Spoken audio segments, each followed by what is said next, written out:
السلام علیکم، آپ کی آواز کے ساتھ میں ہوں عتیق الرحمن۔ سب سے پہلے ہیڈ لائنز۔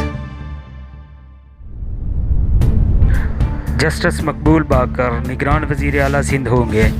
وزیر اعلیٰ سندھ مراد علی شاہ اور اپوزیشن لیڈر ریانہ انصار میں اتفاق۔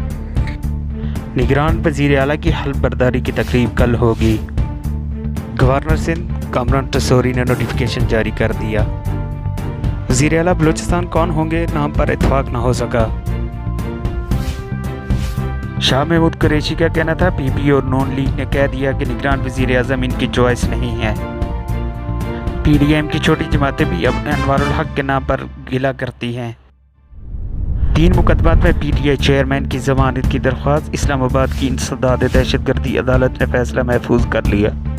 پراسیکیوٹر کی جانب سے ضمانت کی مخالفت، چیئرمین پی ٹی آئی کو بے انتہا ریلیف دیا گیا ہے۔ سابق امریکی صدر ڈونلڈ ٹرمپ پر صدارتی انتخابات میں مداخلت کے الزام پر فرد جرم عائد۔ استغاثہ نے انتخابات پلٹنے کے لیے ٹرمپ کی منفی کوششوں کے ثبوت دیے۔ ٹرمپ کے خلاف یہ چوتھا مجرمانہ مقدمہ تھا۔ تراڑکھل گراٹا پار آبشار سیاحوں کے لیے بند کر دی گئی۔ سب ڈویژنل مجسٹریٹ محمد قدیر نے پابندی عائد۔ دیکھتے رہیے آپ کی آواز۔